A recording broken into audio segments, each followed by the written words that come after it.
कोई ऐसी स्टेटमेंट दी होती कि भाई हम पाकिस्तान के लिए ये बुरा चाहते हैं, या कोई गलत स्टेटमेंट दी होती पाकिस्तान को लेके, यहाँ पे नारे लगते, कहीं ना कहीं समझ आती कि भाई उधर से एक एक्शन हुआ, यहाँ से रिएक्शन। और भाई वो बात नहीं कर रहे, वो नाम नहीं ले रहे, और हम जो सा यहाँ पे हर एक को टैग लगाई जा रहे हैं, ये मोदी का यार है, ये मोदी मीडिया है, ये मोदी मीडिया है।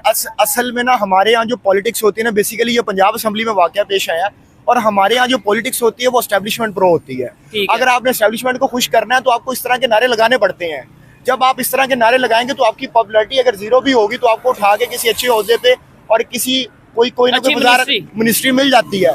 तो ये कोई नई बात नहीं है। पाकिस्तान में ये 70 साल से नारे लगाते जा रहे हैं, और जो भी हमारा जो लीडर, पॉलिटिकल लीडर्स जैसे कि इमरान खान या नवाज शरीफ है या बेनजीर भुट्टो थी, जो भी करीब आने की कोशिश की, जिसने भी ट्रेड खोलने की कोशिश की, जिसने भी अच्छे ताल्लुकात बनाने की कोशिश की, उसके ऊपर यही टैग तो लगाया गया है। अब नवाज शरीफ के जब यहाँ पे शादी हुई थी तो मोदी आए थे, तो नवाज शरीफ के ऊपर कितना टैग लगा दिया गया कि ये जो नवाज शरीफ है ये मोदी का यार है, ये गद्दार है। ठीक है। और फिर हैरत वाली बात ये है, कोई एक पार्टी ऐसी नहीं बचती। दिलशाद भाई आप मेरी इस बात को सेकंड करिएगा या डिसएग्री भी कर सकते हैं। इमरान खान साहब की पार्टी ये कहती नजर आती है कि नवाज शरीफ और उनकी जो पार्टी है वो इंडियन प्राइम मिनिस्टर की दोस्त है या इंडिया के फेवर में है, और दूसरी साइड पे नवाज शरीफ साहब की पार्टी ये कहती नजर आती है कि इमरान खान साहब को इंडियंस ने फंडिंग की है उनकी पार्टी के लिए, उनकी पार्टी को जो फंड आता है वो इंडिया से आता है। मतलब दोनों को ही एक दूसरे में इंडियन एजेंट नजर आता है। ये थोड़ी हैरान करने वाली या मजाक वाली बात नहीं है।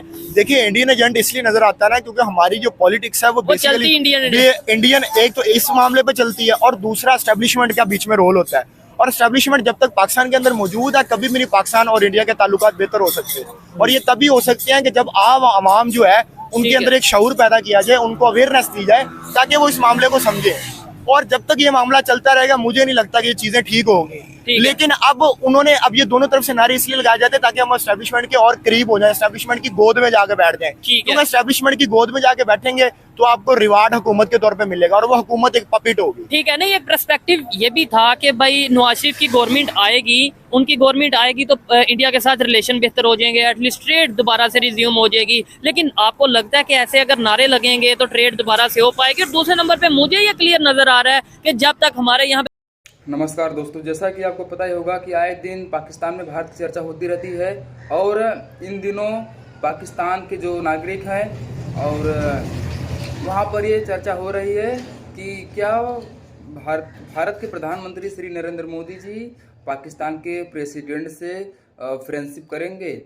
और उनका यह भी कहना है कि भारत की जो इस समय स्थिति है, भारत जिस तरीके से ग्रोथ कर रहा है, आगे बढ़ रहा है, उससे यह लगता है कि भारत के जो प्रधानमंत्री हैं वो पाकिस्तान से कभी मित्रता नहीं करेंगे, क्योंकि उनको किसी भी चीज़ की कमी है ही नहीं। और जो जितने पावरफुल कंट्री हैं जैसे कि रूस, चाइना, अमेरिका जैसे देशों से उनका पहले से ही रिलेशनशिप है, और पाकिस्तान से भारत का अगर पाकिस्तान से भारत रिलेशन करता है तो भारत को बहुत ज़्यादा कुछ फ़ायदा नहीं होने वाला है।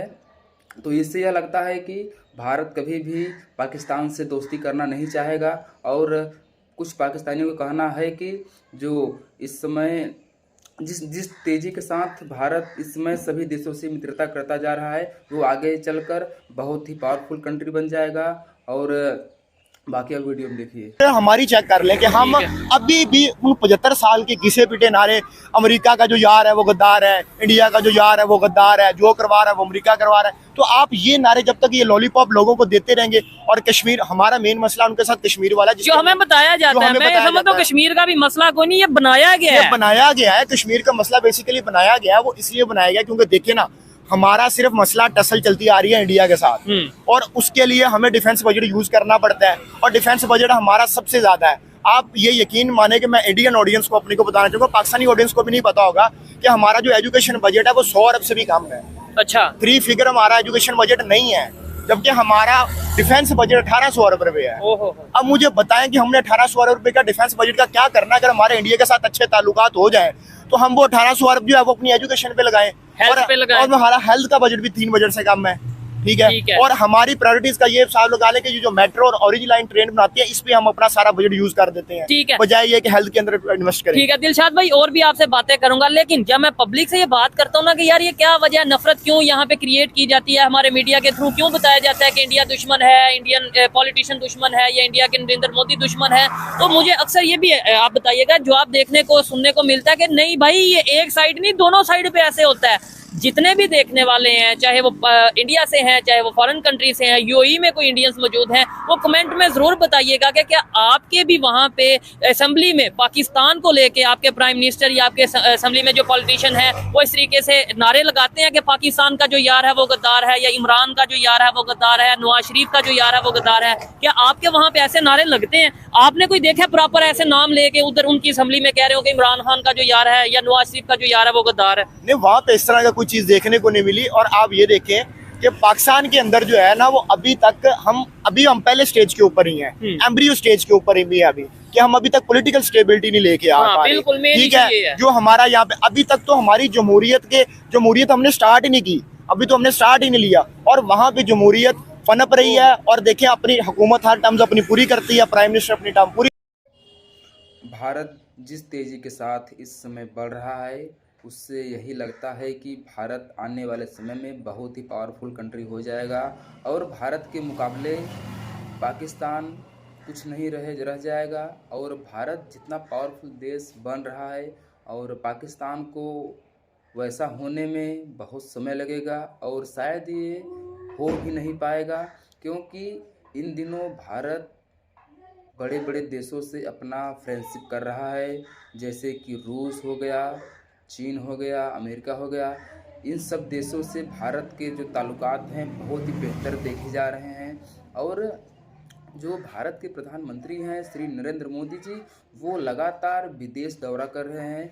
जैसे कि अभी हाल ही में मोदी जी अफ्रीका गए, अफ्रीका में जाने के बाद G20 की मीटिंग हुई, वहाँ पर भारत के विषय में काफ़ी चर्चा हुआ। और जो इस समय भारत के प्रधानमंत्री हैं, अभी हाल ही में पुतिन से उनकी बात हुई और उन्होंने कहा कि पुतिन जल्द ही भारत आएंगे और भारत के विषय में चर्चा करेंगे, और जिससे कि भारत एक अलग ही लेवल पे पहुंच जाएगा। और पाकिस्तान जो है भारत से बहुत पीछे होता चला जा रहा है। अगर पाकिस्तान को सही तरीके से अगर काम करना है, ग्रोथ करना है, तो वो पहले अपने यहाँ का एजुकेशन और जो अपने वो पाकिस्तान जो इसमें कश्मीर का मसला लेकर बैठा है उसको छोड़ दे और सही तरीके से काम करे, जिससे कि आने वाले समय में जो पाकिस्तान की जनता है वो खाने से ना मरे।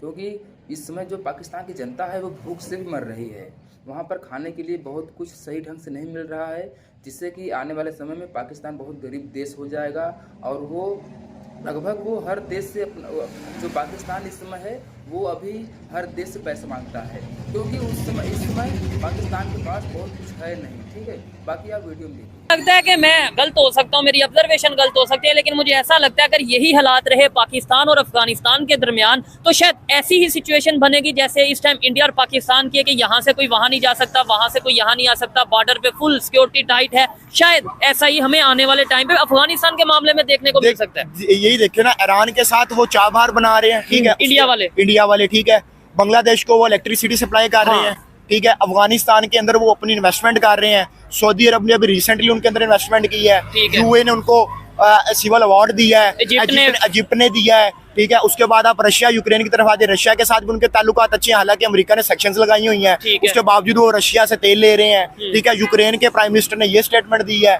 उसके बाद आप आगे चलते आए, उसका क्या कहते हैं, भूटान का आपके सामने, नेपाल